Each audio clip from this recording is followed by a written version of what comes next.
What's up, y'all? Oh. Oh. My bad. What's up, y'all? Okay, sorry, I just had to make sure I could hear y'all and hear me. And vice versa. How we doing today, guys?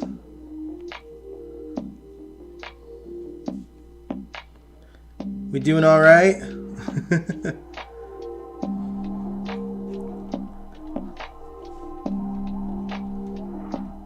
Oh man. Yeah, I started a little bit earlier tonight, guys. Sorry. Didn't really give you guys a heads up either. Yes, I am here. Hey, everybody. Angel, Jacarius, Ruth.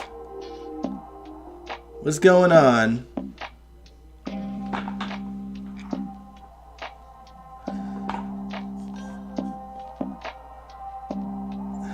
Where do we begin? Oh, Lord. You know, the first thing on my notes is Lucy. We're gonna start with Lucy, but we'll shaking my head at Jordan. We gonna talk about her too. Jordan's a mess. I think Jordan and Curtis and the gang are like third or fourth on my list.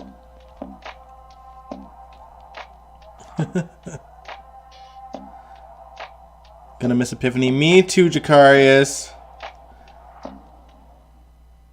I am not ready for the send-off either. Oh, I'm gonna be a mess. But how's it going, everybody? Welcome to General Hospital MV, my GH after show. How are y'all doing tonight? I hope everyone is doing well. Yeah, started a little bit earlier than usual. I did my notes for the show like super early in the afternoon. While I was watching James and Frank, actually.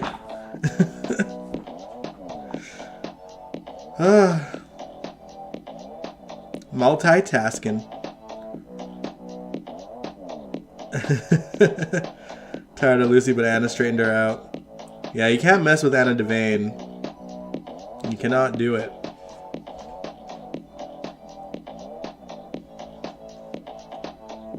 Alright, well, while we wait for everyone to come in, I want to pick your brains for a minute about these live streams. Lucy is just annoying. Lucy is Lucy no matter what, you know? I will be doing a 60th anniversary live stream Wednesday, yes. Absolutely. We are going to watch the very first episode of GH, which I know we've done on here before, but I feel like it's a special occasion. And I don't think we've done it live before. I don't think we've done it live. I remember like I think the first or second GHMV Reacts that wasn't live was the first episode. I think the first official one was when we watched the first episode. But the first reaction I ever did, I think, was Anna's first scenes on the show. And then when the lockdown happened, the first real GHMV Reacts was watching the first episode. You'll be here? Awesome.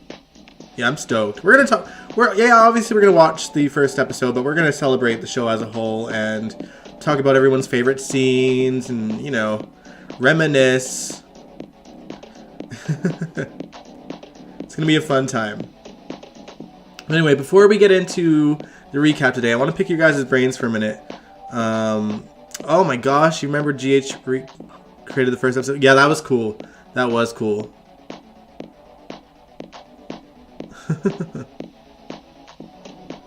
Yeah, that was so cool. We can watch the second episode too. I don't know if the second episode is out there. If it's out there, I'm down to watch it because I don't think I've seen the second episode. But I know where the first is, so we're gonna watch the first. If you can find me the second, we're gonna watch the second as well. Just because the episodes back then were 30 minutes long.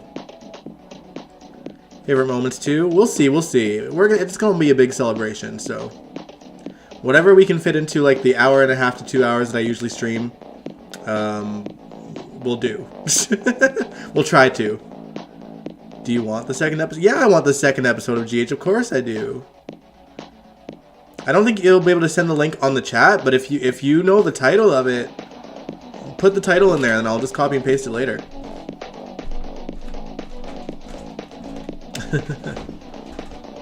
Lucy is working my very last nerd thought.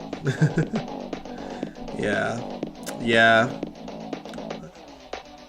Man, can't blame Lucy though, you know. This is exactly how I'd expect her to act when it comes to not being able to be a part of the nurse's ball.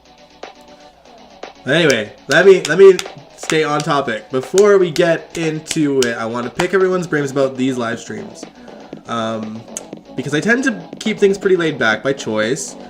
Because sometimes the live chat can lead us away from the recaps and onto other topics about the show overall instead of the plot of the week. And personally, I don't mind it. Because then it feels like friends hanging out and talking about GH rather than like a standard recap kind of vibe. Which personally, I love that about this show because it makes me feel closer to you guys. But I'm bringing this up because I had a comment from someone that doesn't watch live recently that said they were suffering through the moments that we'd stray from during the recaps when we go on tangents and stuff. And I commented back saying the things that I said to you guys just now, you know, about wanting to, you know, prioritize those who are watching live with me, you know? And, you know, I don't mind it being like a conversation where we like go kind of weave to and from, you know, the recap to like just our general thoughts if we go on tangents and stuff. I don't mind it so much, but I wanted to think, or, you know, pick your guys' brains because you guys are the ones that watch live with me, you know? And realistically, like, I prioritize you guys. I don't do it for the people that watch after the fact. So... And that's not to say that there's anything wrong with, like, just a standard recap either. You know, I enjoy watching the standard recaps on YouTube myself. But the reason why I wanted to go live is to be kind of like, to build a bit of a community with you guys, generally speaking.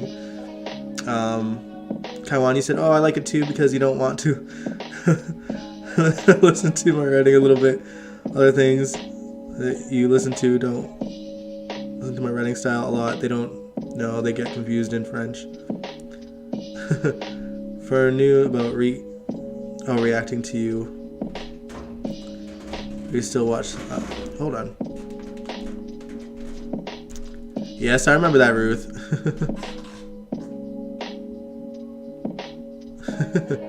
But yeah, like, I really don't mind like going in and out of topics.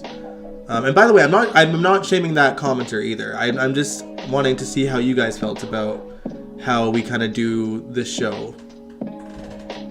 Standard recaps are for pre-recorded videos. And hey, there's nothing wrong with that. I did the pre-recorded videos for years, guys. I think I started GHMV in, 2016? And they were pre-recorded. And I loved doing them. But mostly, you know, whenever I was editing videos, a lot of the times it would crash, and then I'd be way off or way late with the video uploads and stuff. So live streaming was easier.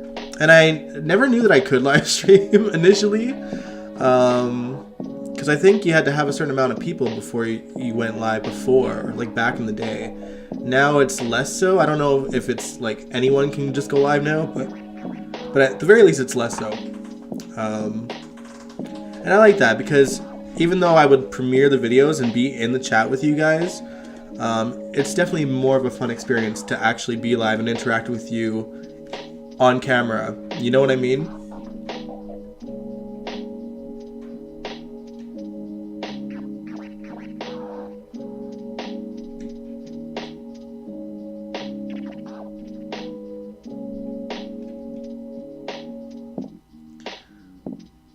The assistant mayor still lives on the show. Are you talking about Eileen?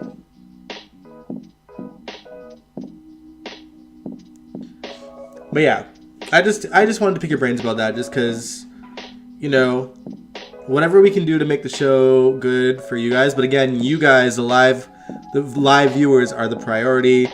No offense to the ones that watch the show after the fact, but if you're not here during the lives, you're missing out on the conversation. And yeah, I get it that it's not that fun for anyone that's watching after the fact.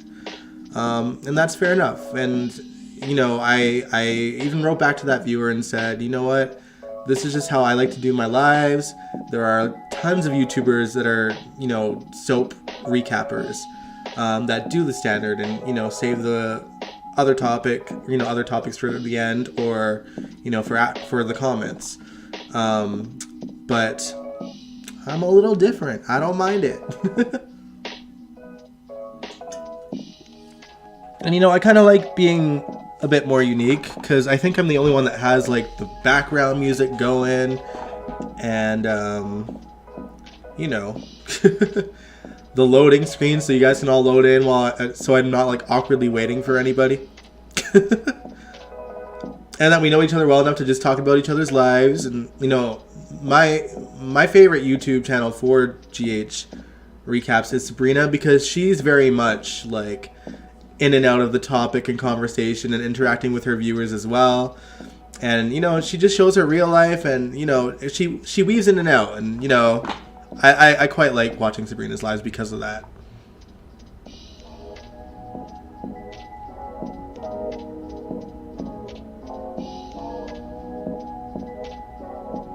Have you ever made a ladder not a part of the people? So I say that again? Well, to me, she's like a real pot child. Oh, political person? Like I'm thinking about her backstory all the time. Eileen's an interesting character. I don't know if she'll end up sticking around for, after the Victor story is done. Because it's going to be hard to keep her around. Hey, Nathan.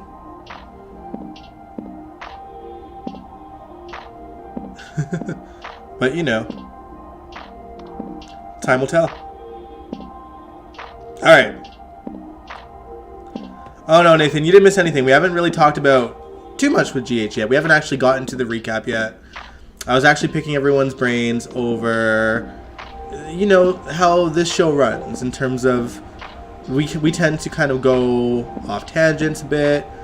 But I wanted to know if you guys wanted it more structured, to just recap first and go on tangents after, just because of a comment that I had from someone that doesn't watch live. But in short, how I feel is I prioritize the people that watch the lives as they happen, and if you miss it, then you miss it. Yeah, sometimes there's even comments from people that just feel like they're watching live, but they're not, and I get like 40 notifications that are actually just comments, and I'm like, okay. And they tell me to get on with it, and I'm just like, you can just skip ahead. I'm not live. This was last night. Oh, man. But it is what it is.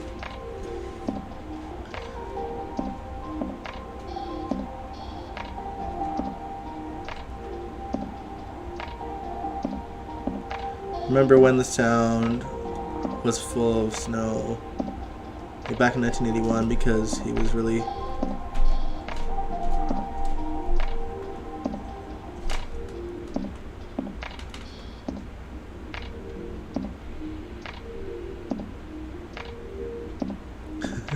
Sorry, Kaiwan. I'm trying to decipher. I'm not quite getting what you're saying.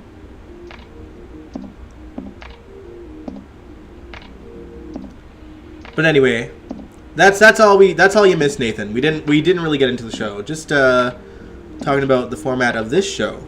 But now I think it's time, because we're all gathered in here and I am ready to talk about GH. So without further ado, let's get into it. I said we were starting with Lucy. We're gonna start with Lucy Coe, Miss Coe, man. So as you guys know, Lucy snuck out of the safe house and managed to pick up a mousy librarian disguise, which is a callback to her origins on the show, and showed up at the Metrocourt restaurant. Anna and Valentine, meanwhile, got into a fight over it, and they both left the safe house separately. While Lucy managed to dodge Victor, she did track down Maxie and Bobby, who were conveniently on the patio discussing details of the nurse's ball and poking fun at Lucy Coe a little bit here and there, which she wasn't here for. So she sneaks off to cause a disturbance in the deception offices, and when Maxie goes to check it out, Lucy ambushes her Maxie wasn't too surprised to find out that Lucy was alive, given how resilient Lucy is. And then Anna shows up not long after that, which actually answered a question I had. Why Maxie nor Mac and the others who knew Anna seemed to be mourning her. Turns out it's not public knowledge that Anna died with Valentine in the Paris sewer. I thought it was. I honestly thought that that everyone knew that Anna died with Valentine. So I guess this whole time, like, everyone that's not in on the plan just figured that Anna was still just a fugitive and hiding somewhere. Not that she was with Valentine in Paris. So that's interesting.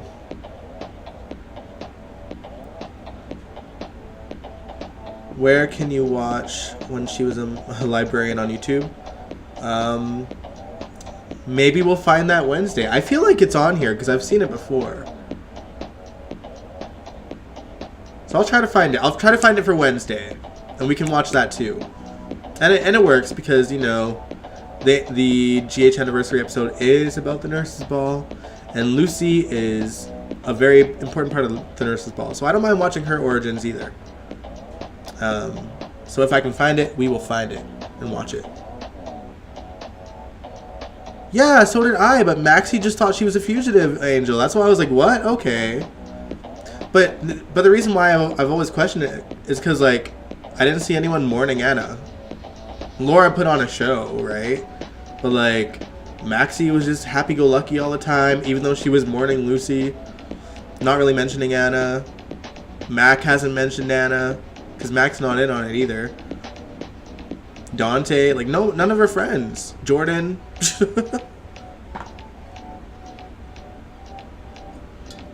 And these are all people that aren't in on the Victor scheme.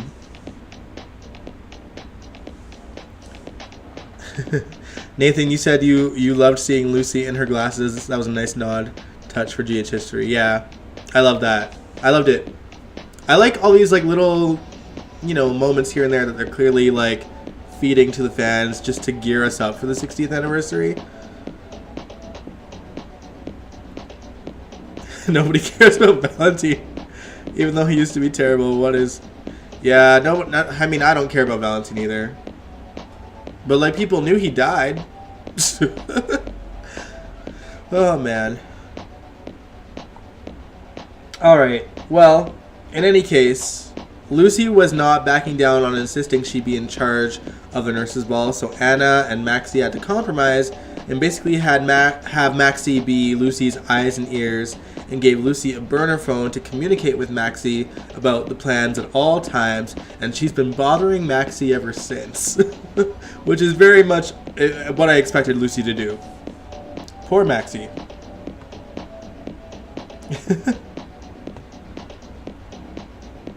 But man, Maxie, you know, Maxie on her own, and James and Frank were talking about this on their live stream earlier today.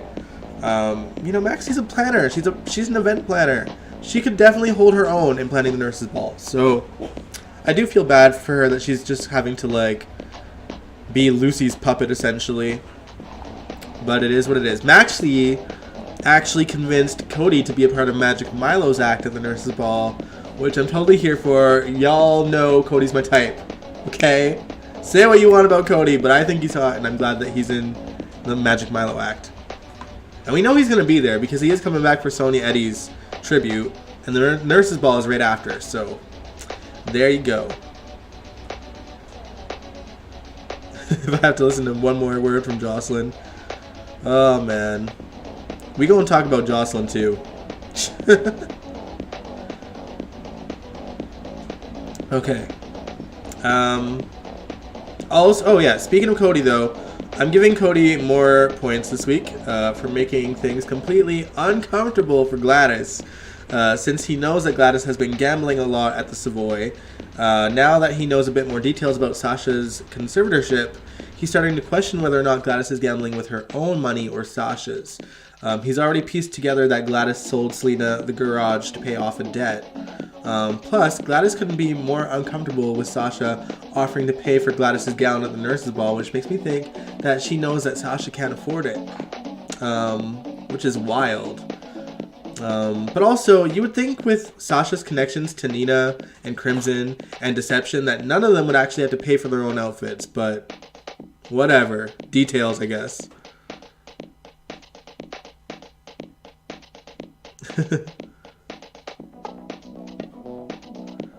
Oh man. All right, but let's talk about let's get into kind of the rest of the Cassadine story a little bit. Now, for some reason, Valentine felt compelled to mope about Anna on the popular bridge in Port Charles that everyone always goes to, and he ran into Carly there, and shortly after that, Drew arrived too, and in order for them to not reveal to anyone that he was alive, he had to let them in on what was going on, that he was trying to take Victor down, who's all involved, and what mystery they're trying to solve. Naturally, Drew wants in on the action because of Victor being responsible for him losing a couple years of his life, being held prisoner and all that. Drew again talks about his experience as a soldier and how, his experience would be useful to them. I'm still not sure if he actually remembers being a soldier or if it's just like a feeling that he gets and that's just stuck with him despite not having all of his memories back. But yeah, anyway, the crew has an even wider circle now, which means there's more opportunities for this whole plan to fall through. And the stakes are even higher. So once Anna and Valentine make their apologies to each other, they meet up with Eileen and get her to present a false ice princess with codes on it to give Victor. They want her to wear a wire, but she thinks that's a death wish. So plan B is to basically have Robert call her for work-related reasons if she's in the room with Victor for too long. Hopefully goes well, because by the end of Friday's episode, he was insisting that she stays with him while he takes a closer look at the diamond. Not sure if he's checking on the authenticity of the diamond or if he's simply looking for the codes. But if it's option A, Eileen is probably going to be in a heap of trouble if they don't get her out of there.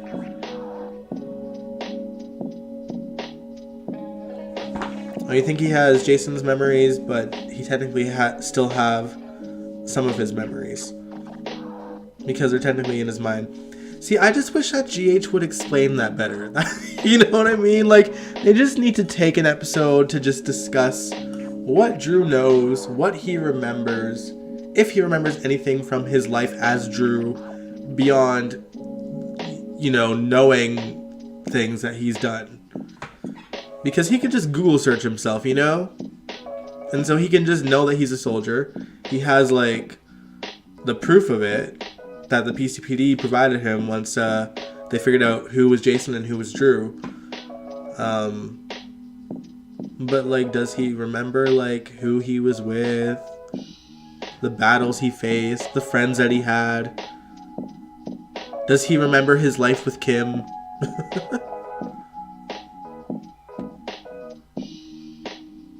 Those are the things I want to know. Her wearing a wire is a death sentence, says Angel. What happens if Victor wants sex or gets suspicious? Yeah, but it's the WSB kind of involved. They had, a very teeny tiny one that, It's not like the old days where it was actual wires. It's just like a tap. It could be like a tiny little microscopic mic that he might not even know.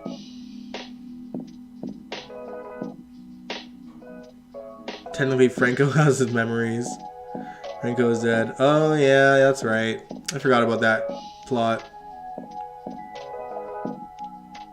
Why did they use Carly for the scenes with Valentine? There was no point in Carly being there whatsoever. There was none. She didn't have to be there. Drew could have just wandered to the bridge by himself. I mean, I guess they wanted to, tie in Luke to the conversation, but, Carly didn't need to be there. They just inserted her into that story unnecessarily.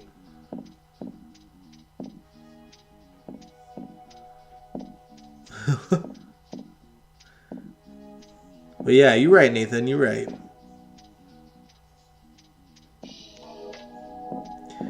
This Drew Cameron seems like he remembers his identity unlike the first Drew. This Drew seems to know more. But how much more, Angel? That's what I want to know. Like, how much more does Drew remember, if anything at all, or if he's just going off of what he already learned, and he's just getting some of the, like, I don't know, muscle memory back. Because, like, you can lose all your memories, but you might not, like, in terms of, like, your life, but you might still remember how to ride a bike. You know what I mean? It's like Esme. She doesn't remember her life, but she still remembers how to talk. But speaking of that, let's just get into Esme and Ace and that whole thing. Since Trina, Joss, and Cameron dropped the charges, Esme was free to go, but she had nowhere to go. She didn't want to leave Spring Ridge, because honestly, not a bad place. Like, yeah, it's a prison, but it was kind of like a day spa, essentially. But Spencer had offered to get her a place above Kelly's and pay her rent until she gets herself a job. But obviously that room, according to Spencer, isn't big enough for herself and a baby. I mean, I get it. The newborn was kind of huge, but it wasn't that big, okay? Like, Kelly's rooms aren't that small, from what I remember. Either way, Spencer was really just segueing into trying to keep the baby for himself, which Esme wasn't here for, so the compromise was moving into Laura's place together. Tensions were naturally high. At one point, Esme thought Spencer was going to drug her, but Spencer pointed out that drugging was more of a her thing, which I got a giggle out of. Laura is just, that poor woman is just trying to keep the tension low, but, you know, she has more patience than I do, for sure.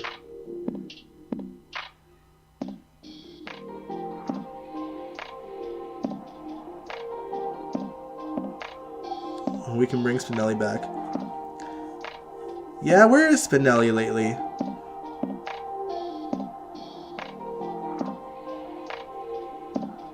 Valentine can now use them being a couple and threaten FCC at a later time. Hey, I'm down for that.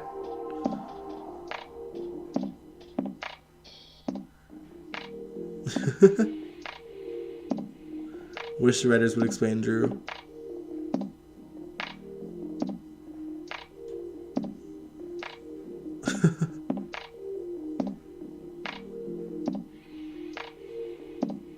Esme with Michael. No! Good lord, no.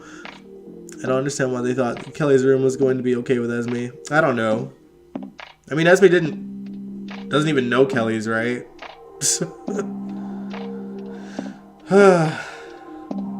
But anyway, where was I? Oh yeah, okay. So Trina showed up and learned of the new living arrangements, which she handled pretty well, honestly. She even almost kissed Spencer in the hallway, and funny enough, Esme, who has been super standoffish about Spencer the whole time, seemed super concerned about how long he was taking walking Trina to her car, and opened the door and saw Spencer and Trina standing out there together, which seemed a little weird to me. Not weird enough for me to think that Esme's faking her memory loss, because I'm still not convinced, honestly.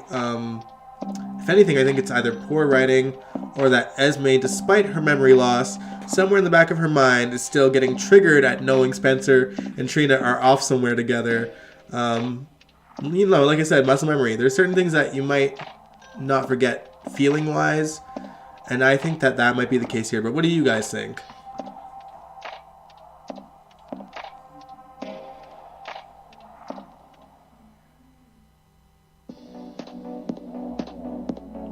Oh, they...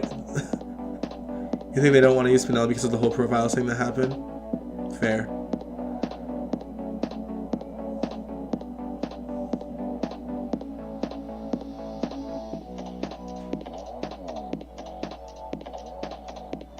I don't see them making Trina racist, considering her best friend is white. And most of her friends seem to be as well. Esme's jealous of Spencer and Trina. Yeah, like I think Trina, or not Trina, I think Esme still, like, in the back of her mind gets these, like, little twinges, you know? She's, like, triggered, like, by the thought of, like, those two, even though she doesn't really remember them. Something bugs her about them being off together somewhere. And that's just, the residues of her former life.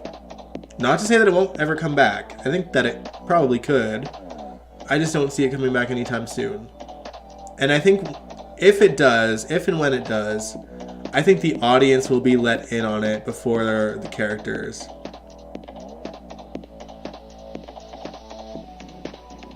Oh, you think Esme is racist?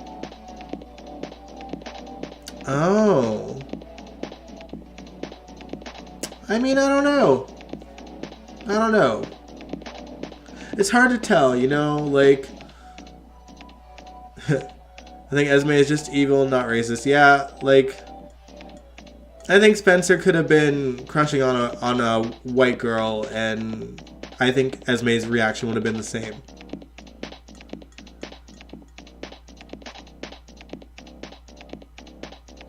But yeah, let's just keep her evil and not racist. we don't, Plus, I can only imagine like the hate that poor Avery would get if they made her character a racist.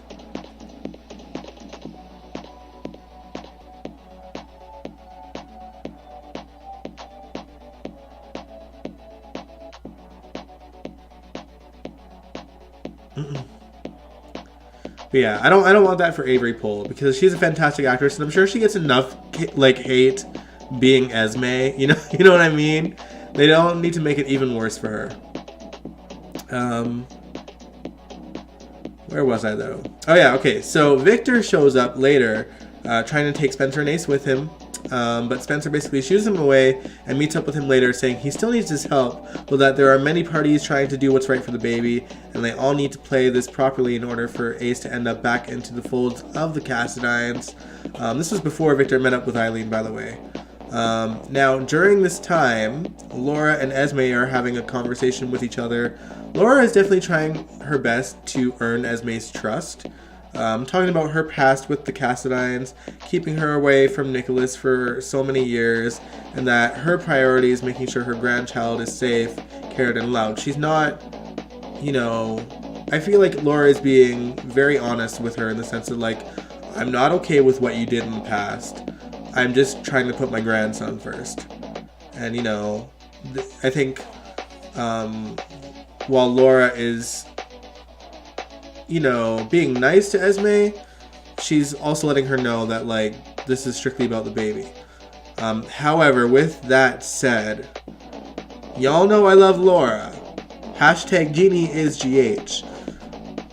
But even I think this is incredibly dumb. Laura, in order to prove that she's willing to take a leap of faith and trust Esme, gives her the means and opportunities to escape by letting her be at home by herself and giving her cash as well. And while Esme takes a moment to weigh the pros and cons of staying put or running away, she inevitably decides that she'd rather run away because anyone can turn on her at the drop of a dime, especially where the Cassadines are concerned. But good thing Cameron conveniently shows up just as she was about to walk out the door. Do you think it's a mistake for Laura to try and get on Esme's good side? I don't think it's a mistake that she's trying to get on her good side, but I think she's being too trusting, and that's the problem. How big is Laura's penthouse? I don't know. It looks small, but most soap sets are small. But she clearly has an upstairs, so,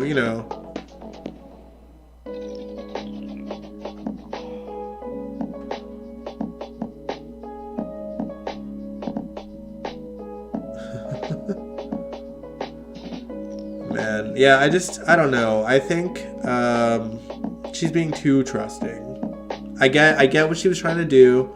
I think that she genuinely thinks that Esme's memory is gone, and so do I.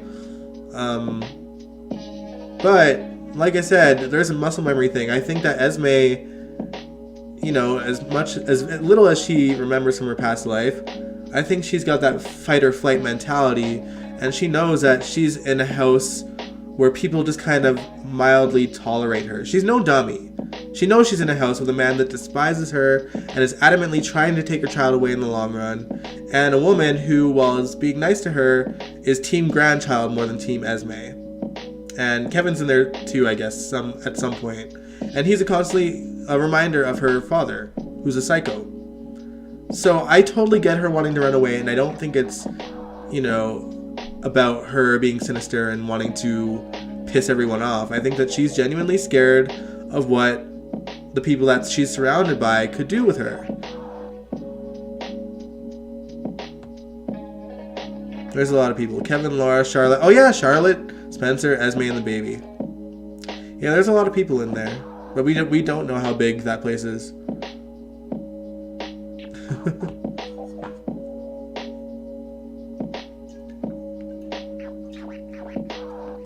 I mean, honestly, if I were Esme,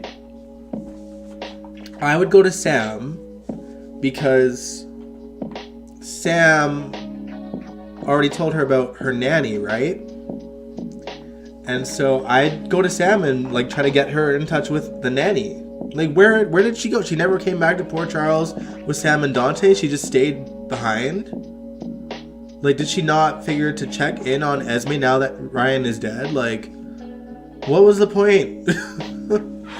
They made all this hubbubaloo about Maggie Fitzgerald, or whatever her name was, and they met her in the UK, and then they didn't even bother to bring her back. And I feel like she's got to know that Ryan is dead now. So you would think that, knowing that her memory is gone, that she would want to go check in on her.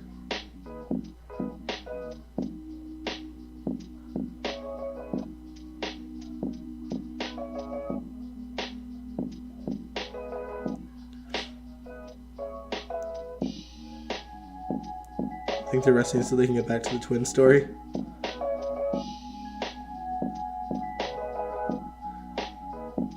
I think they changed the writing or changed the story. Nathan said, and that's another problem. GH is not following up on the one story you just made. Yeah, exactly. Some stories don't have a follow-through, and that's really frustrating. And they really shouldn't have dropped the Maggie thing, because Maggie's really going to be Esme's only realistic alibi in this, because she has no dog in the fight when it comes to the grandchild. She's just someone that looked after Esme when she was young and kept in touch with her and tried to tell her to stay away from Ryan. You know what I mean? Just bring her back. Give this girl an ally that makes sense, that isn't sinister.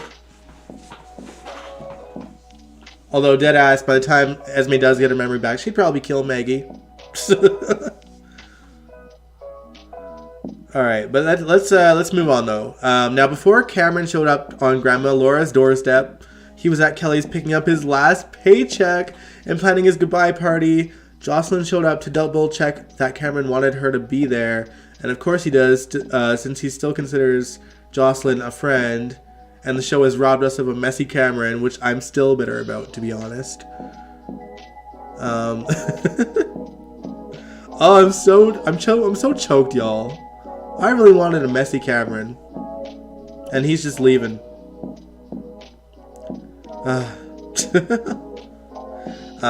But not long after that, Sunny and Dex show up to Kelly's, and Sunny wants to talk to Jocelyn outside of Kelly's alone, and tells Dex to wait inside. This gives Cameron a chance to have a word with Dex, and he basically tells him that if he hurts Jocelyn in any way, shape, or form, he'll have to deal with him. And oh, Cameron, I adore you, but Dex could give you a black eye just by bumping into you with his abs. Okay? I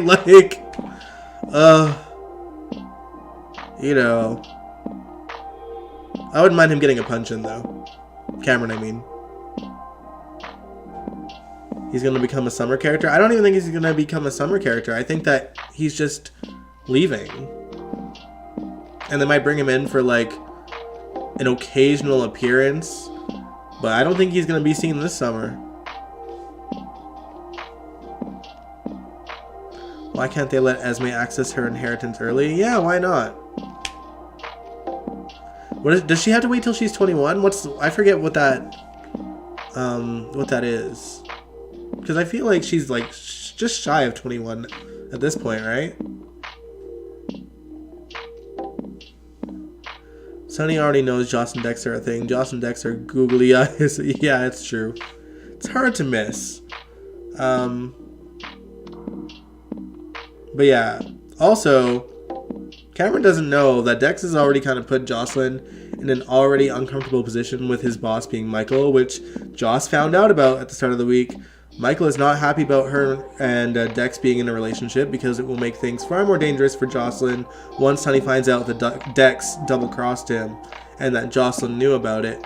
Not to mention that she's going to face the wrath of everyone in their family that still does love Sonny. So she'll be a pariah among her family just for this guy's sake. And then Sonny, he just wanted to tell Jocelyn about the danger that she already knew about, by the way, in case you guys were wondering. William Lipton is going to be on an HBO show? Oh, really? What show? I'll watch that. I have HBO. Maybe he will come back in the off season of that show. Who knows? Well, they barely utilize him now. You know what I mean?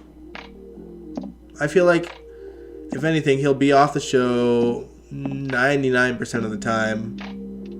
I don't even know if we'll actually see him for a few years. Sonny's gonna have to kill Jocelyn. I don't know if he'll go that far. But we'll see. If I was Michael, I would have just fired Dex after finding out about Joss and Dex. Well, he tried to.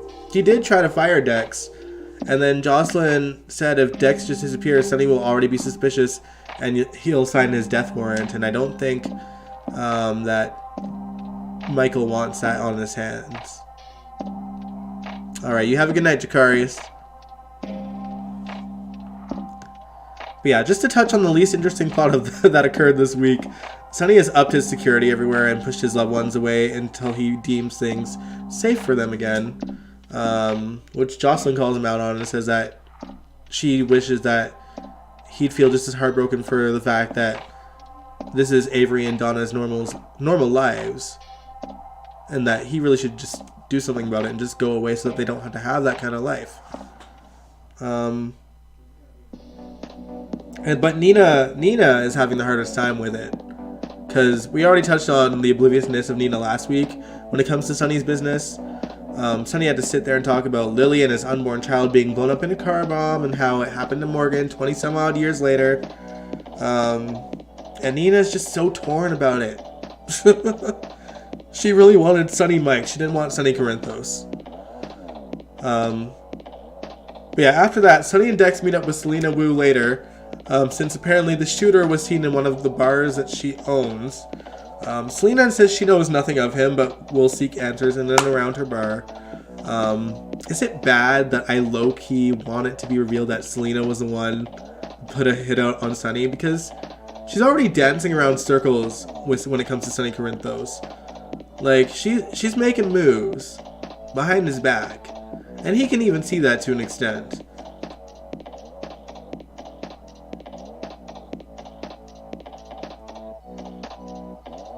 Come on, he said, I think they're trying to... Wait, to Tanzania, to Victor? What? I'm so confused, go on. An alliance character... I'm so lost, go on. Mr. Bean.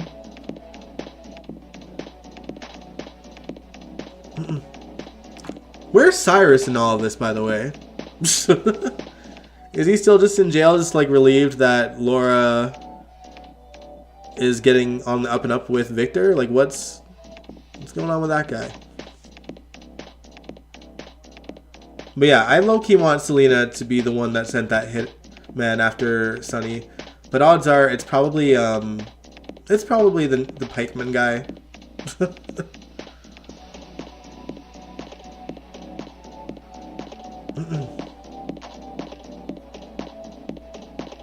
Alright, but let's get into...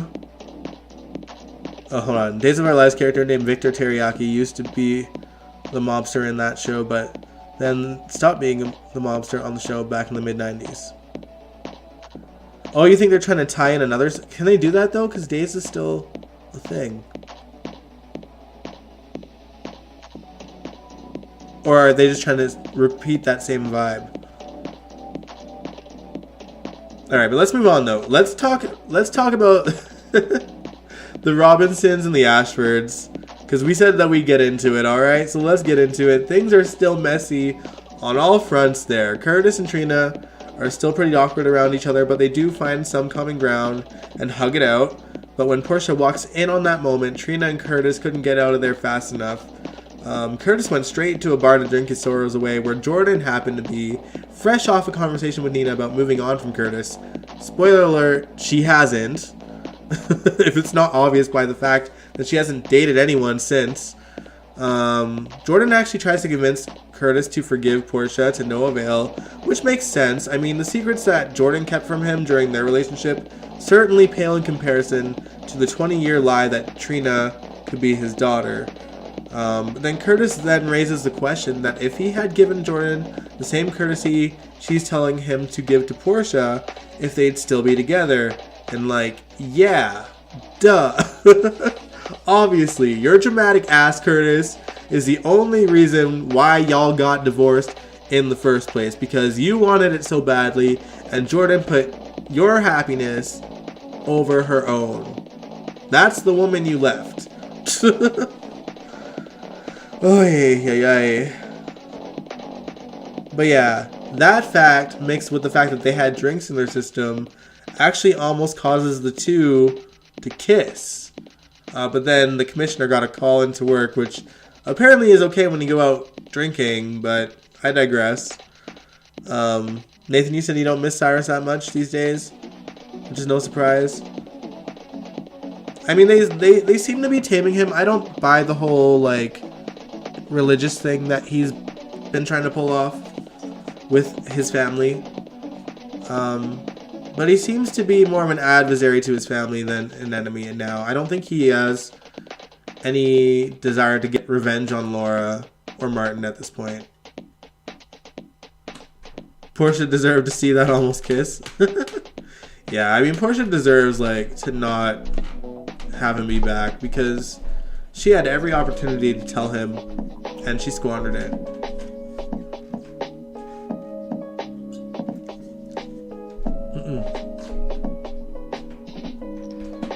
But my question to you guys is, would you guys rather Jordan and Curtis get back together, or would you rather see Curtis try to make his marriage to Portia work and rebuild now that there's no secrets left between them, other than, of course, having almost kissed Jordan, not to mention being in Selena Wu's back pocket?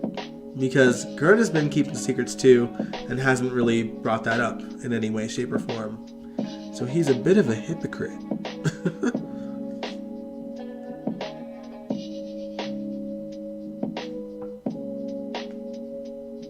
But yeah, what do you guys think?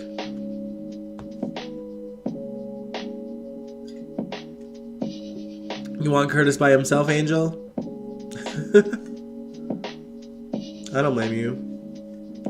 Yeah, Curtis needs to be on his own for a while and just, like, work on some friendships, you know? I kind of liked when Curtis was kind of in and around the cast, when he had, like, Nina and Hayden as his friends, and, you know, Drew as his bestie, and they would actually hang out. Nathan, you said no, Jordan needs a love interest of her own. Oh, you'd love to see her with Drew or a recast Sheldon Blakemore? Oh. Man, yeah. I was kind of bummed that Sean left so abruptly, but he got a new gig.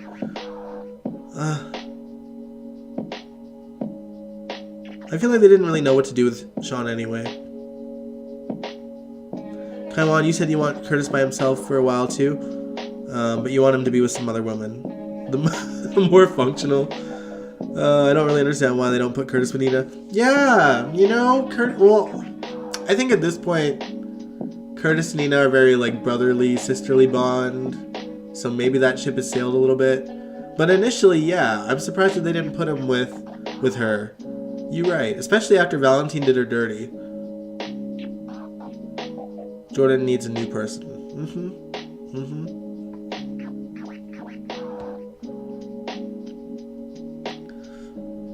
Alright, the only other Ashford we haven't talked about is Marshall, so let's quickly get into him for a second, because he's still dealing with the fallout of finding out he doesn't have schizophrenia, and Portia encourages him to reach out to the original team that diagnosed him in the first place. Hopefully they weren't already in their 50s when he got diagnosed 40 years ago, because it's like he's probably going to hit a dead end. Literally. But he did call Stella to try and have her going to her sister's belongings.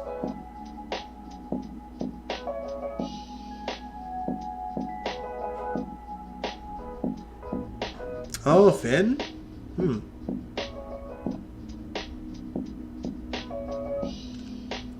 I don't know. I don't know who we could put Jordan with. Like, they need to... I don't know. They need to give her some meat. Because while Jordan, like, she's... It's hard to say. You know, this is Jordan number 3 we're dealing with here. And I think... No offense, but the other 2 previous actresses did a good job at establishing more of a personality for Jordan, whereas there's not much of a personality for this current Jordan. She's very just like deadpan delivery, just very professional demeanor, and not much else. And I don't know if that's the actor's choice, or if she just doesn't know what to do with the character because they're giving her nothing. It might be a little bit of both. Like, I don't know. I'm just having a hard time getting used to this Jordan. I got used to Brianna, like the previous Jordan, pretty quickly. Vanessa, I loved her as Jordan. And actually, I was just watching an episode of her show here in Canada just the other day. I think Digstown is what it's called. I think the show got cancelled though. So like, I wouldn't say no to like giving her role back.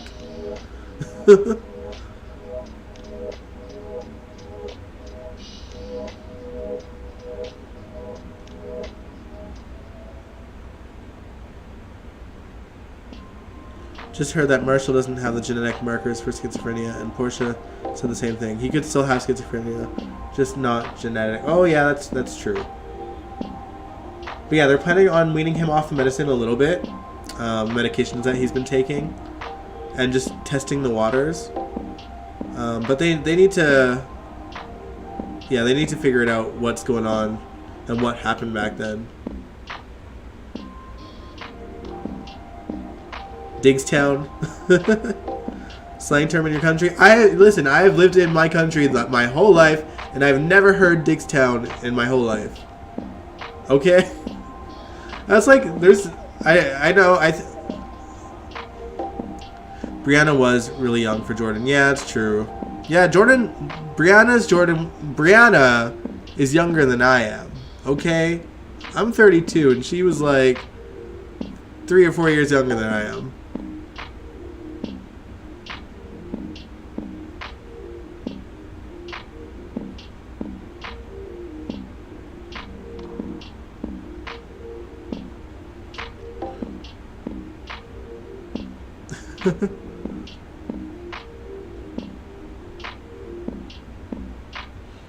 But yeah, I mean,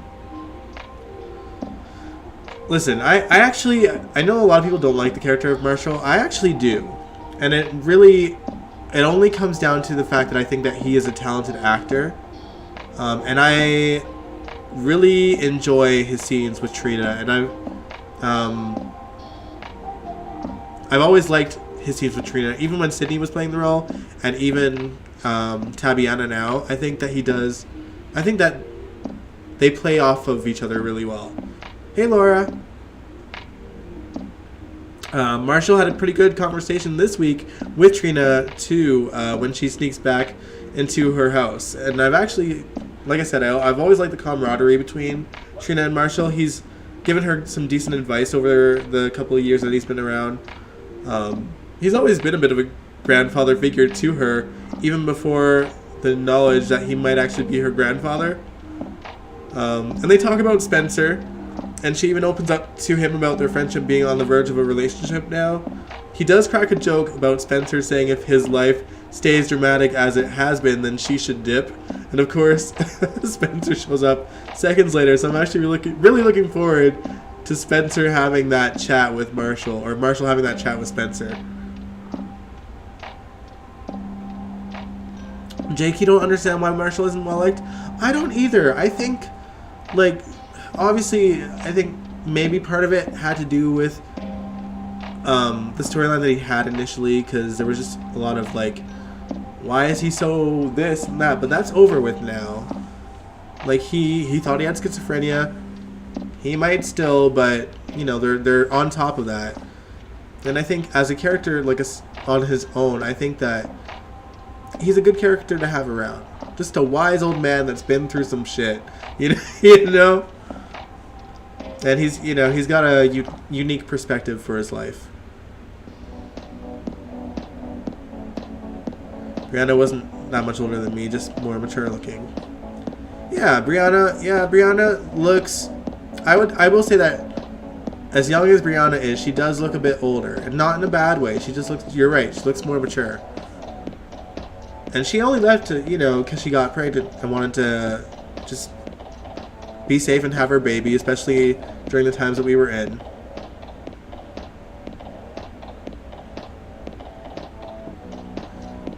Why don't they make him a little more dark and mysterious? Well, like, there's always a chance that he could be.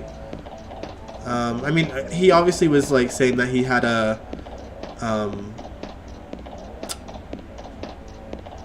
shady life. And he knew some shady characters. But I think that was to hide the schizophrenia, right? But he did seem to have some connections with some shady people. Regardless.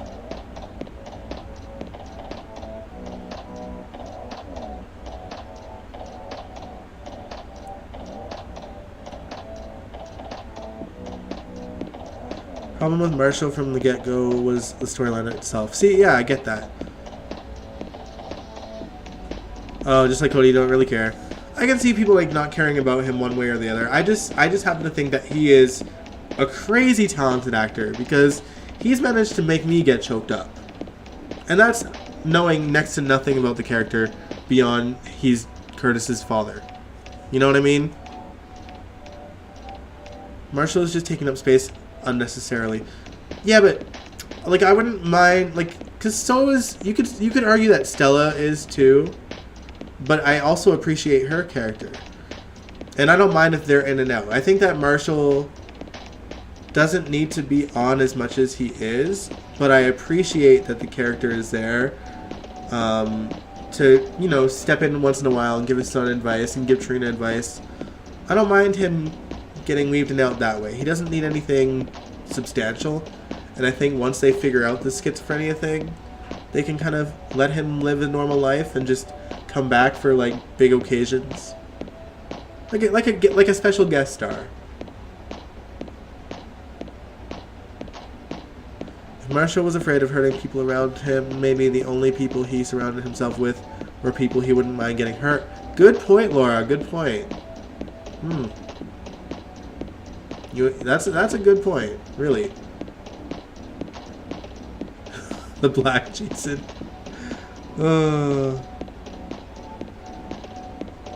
Both him and Stella gotta go. Listen,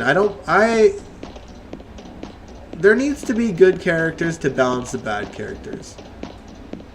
But to that end, Kaiwan, I feel like, I don't know if you got the vibe, but I got the vibe that Portia's brother is a bit shady and a bit troublesome. I wouldn't mind him coming on the show and getting into some trouble. You know what I mean?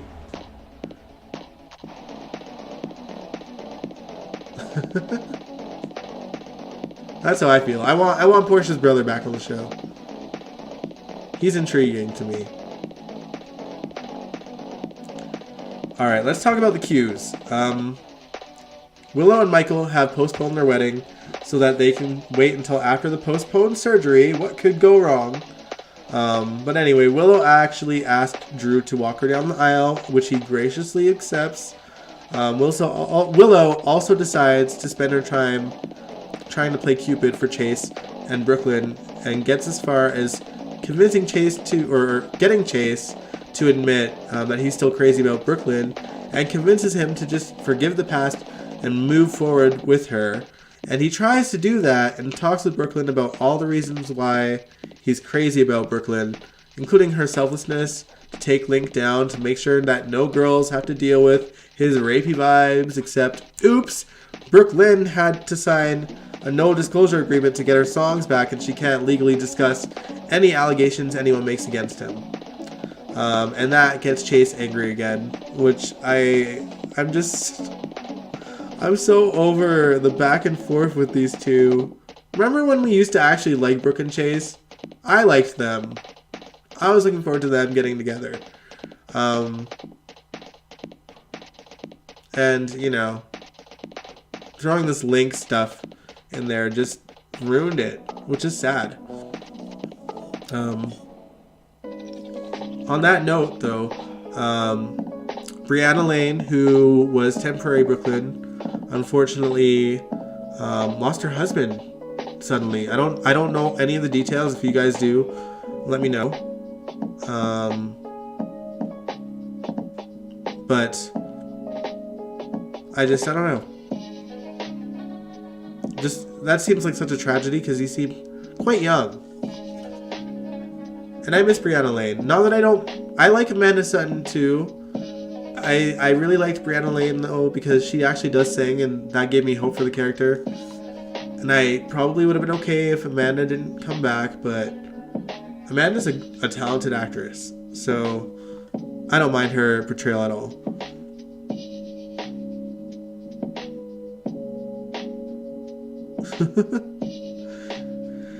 Fast forward through their scenes. I get it now, Jake. I really do.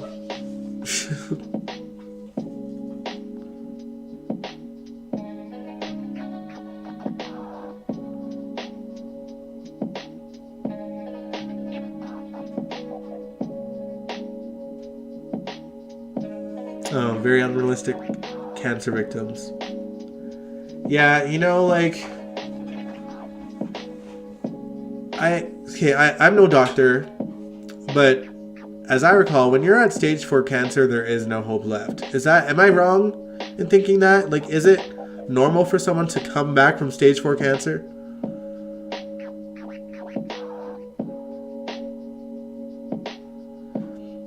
Nathan, you said if they're going to do Chase and Brooklyn again, they need to be all in. Chase has to accept Brooklyn for who she is and vice versa.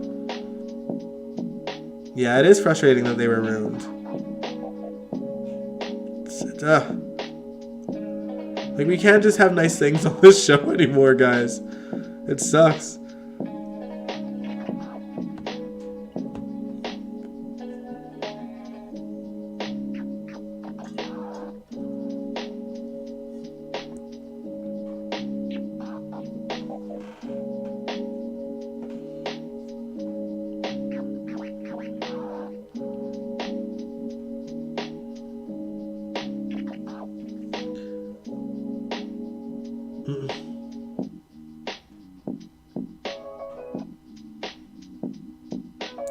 Make a new character for Chase.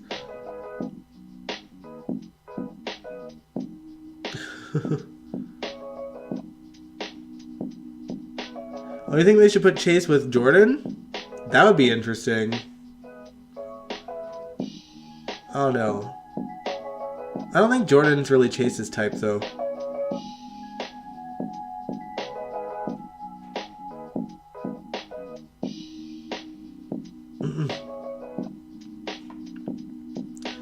Since we're talking about Chase a little bit, though, let's quickly get the Gregory stuff out of the way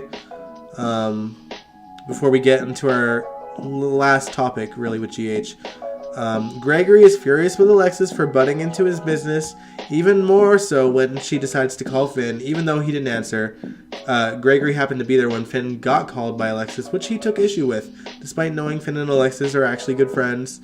Diane had convinced Alexis not to jump to conclusions since she assumed that he was drinking initially. And when Gregory showed up at her office, She did her best to just tell him she only cares about him and is worried and is here for him, and that whatever he says to her in this room stays in this room, and it's enough for him to admit that he's sick. Now, I don't know if he for sure went into the details with her between commercial breaks, but it kind of appeared that way to me. I don't know if y'all got that vibe too, or if it was just like the tail end of the conversation and he just told her that he was sick and nothing more. I just don't get why they don't want to let the audience in on what he has. Because, like, we already know something's wrong. It seems to be GH's thing lately to unnecessarily drag out stories that they could otherwise just reveal to us and keep us interested. I mean, we've been watching Victor hinting at the big plan for his family for like 2 years now, and we still don't even really know what that plan is. And now, because of that, we might be having the first Nurses Ball without Lucy hosting the entire thing, which is ridiculous. I mean, I guess it's like an interesting plot in terms of Nurses Ball.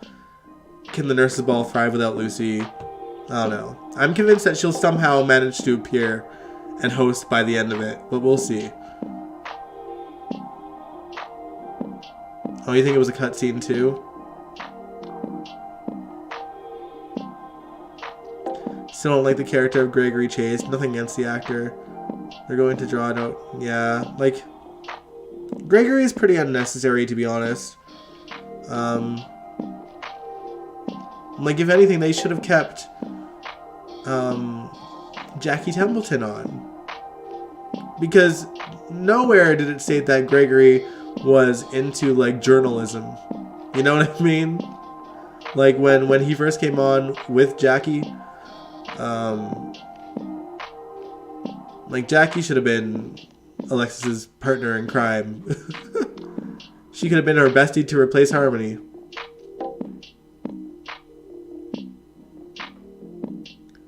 But yeah, GH and its dragging out of storylines unnecessarily is just so stupid. And while I appreciate the twist of not having the cliche post of the long lost mother saving the daughter that hates her life story with Nina and Willow, that storyline's been dragged out for so long too. And then it's also been weeks since we learned that her aunt Liesel was a match, and they all of a sudden reveal that Liesel is on medication that now needs to leave her system. So they're just dragging it out even more, and like, again, it's just GH doing what it does, and it's so stupid. It's even worse because we know, us people that have watched GH know damn well Willow ain't gonna die. We know she's not gonna die. So just the fact that they're dragging it out makes it more frustrating. Another character wasted in Jackie Templeton, played by Kim Delaney. Yeah, this storyline would have been perfect for her, honestly. But Gregory, the teacher, suddenly became interested in journalism. Maybe they were going to do the story with Jackie, and then Kim left GH. I don't know.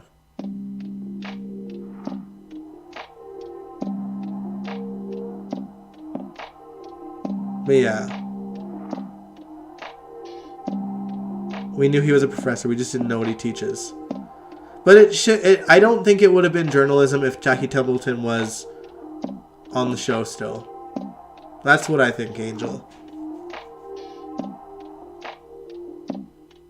But yeah, the dragging out of these storylines, it frustrates me because we have the perfect opportunity to end these long drawn out stories and start fresh with new ones on the 60th year for the show. And here we are milking them slowly until the plots get sour. It's like, they don't know the pacing, man. Like, the Victor stuff has been picking up, in all fairness, but the fact that it took us 2 whole years to get there is ridiculous.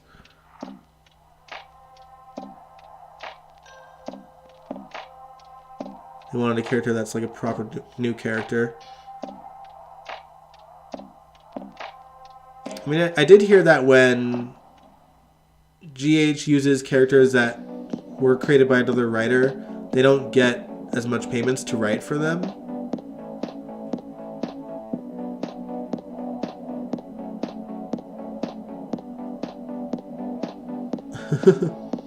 Alexis annoyed the hell out of you pushing Gregory to tell a secret. It's his business. Yeah, it's true. I do get that she is a concerned friend and like what she's seeing is like concerning. But yeah, she shouldn't have pushed as hard as she did and like stuck her nose in it, really.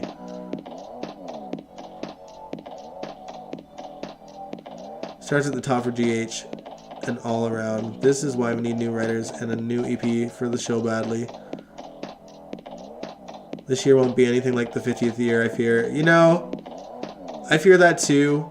At this point, like, yeah, I feel like they're going to do the Sonia Eddy tribute and the Nurses Ball, and then we're not going to get that fanfare for the rest of the year. So at this point, the only thing I want to ask is just for a new opening. Can we just get a new opening? That's all I want for the 60th year at this point. I've accepted that it's not going to be as much of a big, you know, celebration as the 50th was.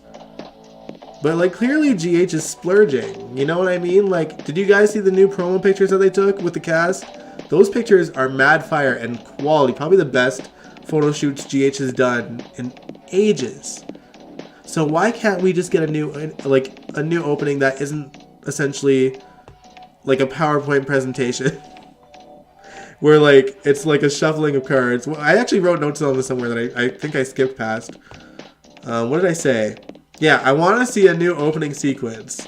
The new promo pictures on GH dropped on their social media this weekend.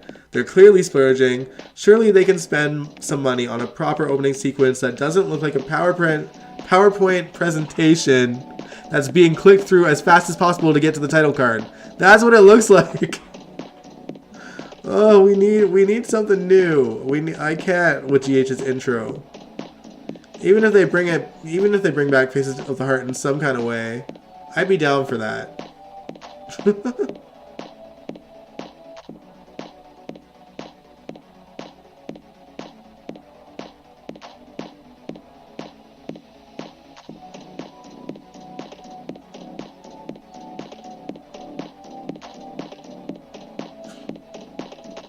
Days has the most money for any soap. See, I haven't watched. I don't watch Days. They're on the streaming service, and apparently they're doing well because they got picked up for 2 more years, which is great. Don't make Jordan Peterson more famous. Do I dare ask who Jordan Peterson is?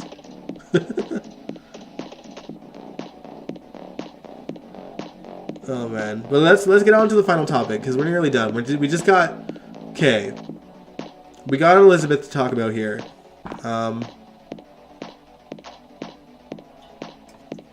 Sorry y'all, my mouth is really dry. Since the truth came out about her involvement in holding Esme hostage, her job was actually on the line and she had to wait an excruciating couple of minutes while the board deliberated on the decision to keep her or not after getting in-person testimonies from Terry, Portia, and Finn, and written testimonies from Patrick and Robin. She gets to keep her job. She was a little bit worried initially, though, because someone's written testimony was notably absent. And that testimony is Epiphany Johnson's. And honestly, the second that they mentioned that, I already started to choke up. Because, you know, like, we know what's coming. We know what's coming. And it's gonna crush me, you guys. Oh, man. I mean, to be fair, Terry does point out that Epiphany is out of town, shadowing as a doctor at Johns Hopkins, but something tells me she never made it there. Sonia Eddy's tribute episode is happening this Wednesday, and judging by Monday's preview, Elizabeth isn't convinced that Epiphany's lack of testimony isn't because she was busy. She thinks it was for a much deeper reason. So I feel like we're going to find the bad news either Monday or Tuesday, and then Wednesday is going to be the tribute episode.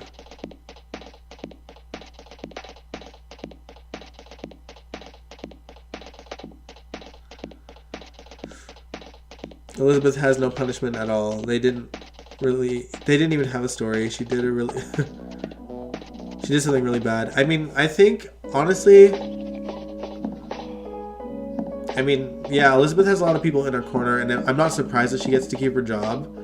But I think that they just kind of pumped that up a bit, specifically to give some kind of thing to lead into Epiphany's death.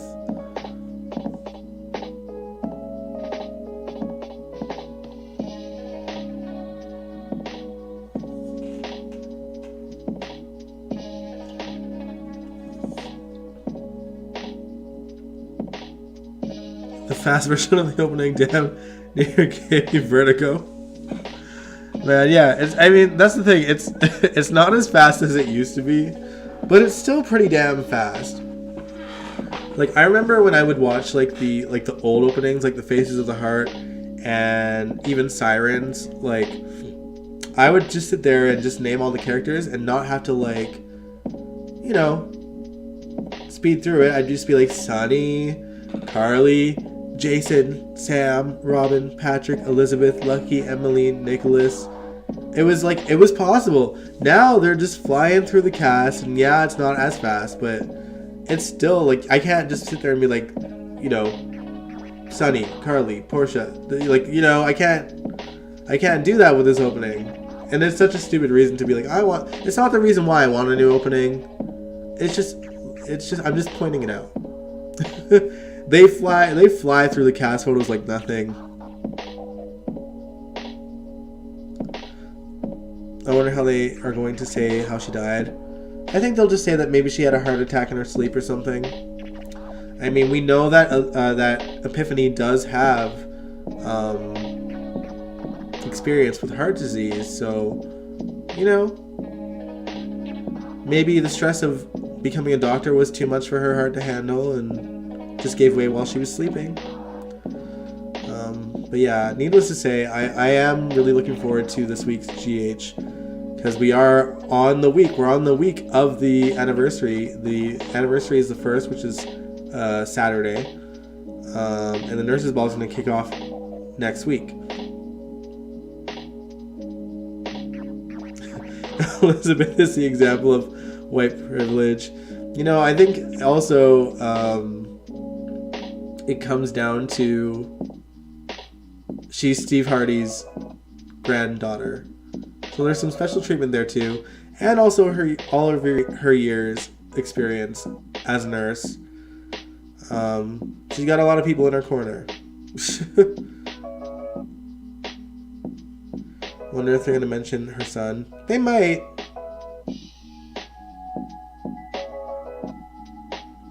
Wonder if the lady that's going to come in is going to be her niece. I don't know. We don't know much about any of Epiphany's other family. We knew that she had a son, and that's all we knew. We didn't know who his father was. We didn't know if she had any siblings.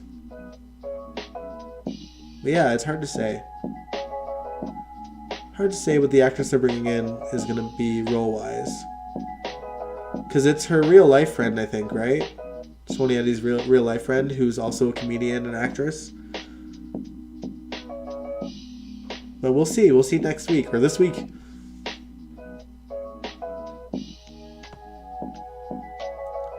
But yeah, this was it for the recap. That's all my notes that I had. What did you guys think of GH? Personally, I thought it was okay. I wasn't thrilled with last week. But I think a lot of that has to do with the fact that we're like on the verge of the 60th anniversary. I mean, for me, like, the only thing, I don't know, I'm just stoked to get into the Nurses Ball and the tribute for Sonia. So I think anything beyond that right now is just kind of left my brain, and I'm not as interested because we're so close to it. Yeah, she is a known celebrity, you're right.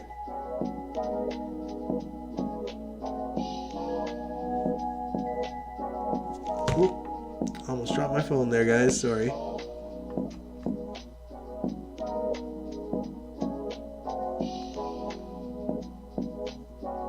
So some kind of week, you said, Jake? Yeah, there's nothing special about it. Like, if I were to pinpoint, like, my favorite scene, oh, I thought I had one. Like, I liked the Trina and Marshall conversation. I don't know if it was my favorite scene this week, but it's the one that comes first to mind. But also, I liked the callback to Lucy being a librarian. I liked, let's see, I liked, or I didn't hate, Maxie and Bobby discussing Nurses Ball plans. Was it a little cheesy and campy? Yes. But it's fitting given that it's for the anniversary. It's avoided prison time and gets to keep her job. White privilege. Mm-hmm.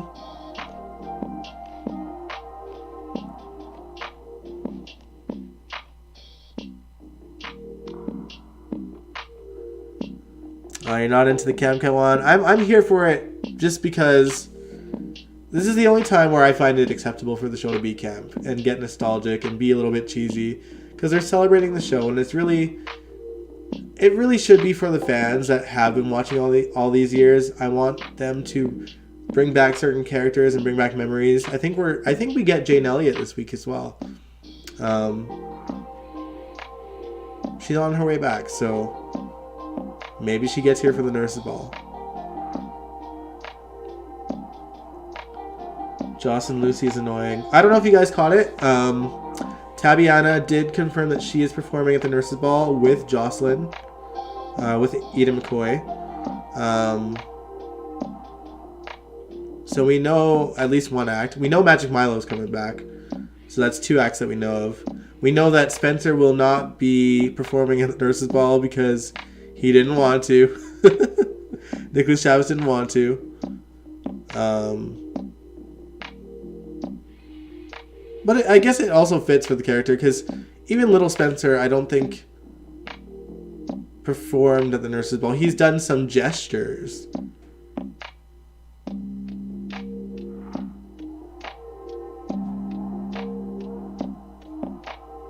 Excited for Wednesday's episode. Yeah, I am too. I think, well, James mentioned this on his live stream earlier today, that the audience is torn and wanting to keep Epiphany alive, or just to have the character pass, and I fell into the category of, like, I want the character to pass so that we can see the characters mourn the loss of someone that was universally loved by the characters and universally loved by the crew and cast. And it just wouldn't seem right to not have Epiphany on that wall. You know what I mean? The like the shrine that they have for all the passed on characters and actors. Oh, you think Emma Samms is on set already too? I haven't. That'd be cool if she was. Like, if they're gonna wrap up the Victor storyline, she needs to be a part of it in some way. I wonder if we will see Robin. No. Apparently Kimberly McCullough confirmed that her schedule with directing made her not be able to be available for Sonia's tribute episode. And probably did the nurse's ball since they're one after the other. But yeah, I mean, my main hope and taking away the storyline aspect of the 60th anniversary year, I do want to see a lot of familiar faces. And it sucks that we haven't really heard anything. The only thing we know for sure is that Jane Elliott is coming back, and the actor that plays Milo is coming back. And as Jake, you said, I guess if Emma Samms might be on set already, and it wouldn't surprise me of her coming back. But I want some surprises. And if GH is giving us any surprises, they're doing a good job at keeping us in the dark.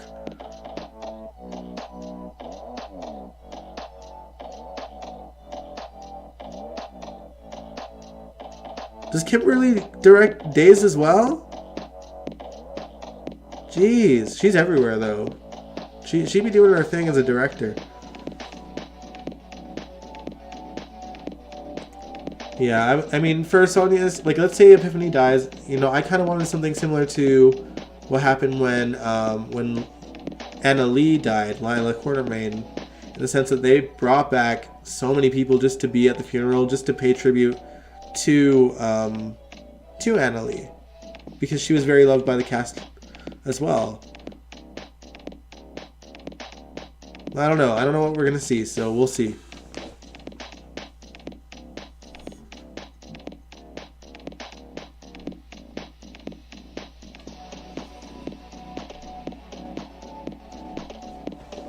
All right, guys. I think we're going to wrap things up. We've said all we need to say about the show, recap-wise, and the only other thing that there is to mention, again, is I will be live streaming Wednesday. It'll be our big 60th year celebration for GH. Like I said, we will be watching the first episode of GH. If one of y'all can find the second episode, I'd be down to watch that too. And we've already talked about watching Lucy Co's first scenes on the show. Lynn Herring. Milo is back. Yeah, Milo is back. Milo's back for the tribute and for the nurse's ball.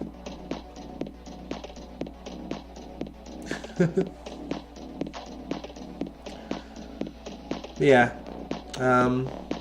That's all she wrote, guys. I'm going to end this live stream. Thank you so much for watching. If you liked it, give it a big old thumbs up. Subscribe if you want to. I'd really appreciate it. I will catch you guys this Wednesday for the 60th year celebration. Have a good week, everybody. Peace out. Mwah.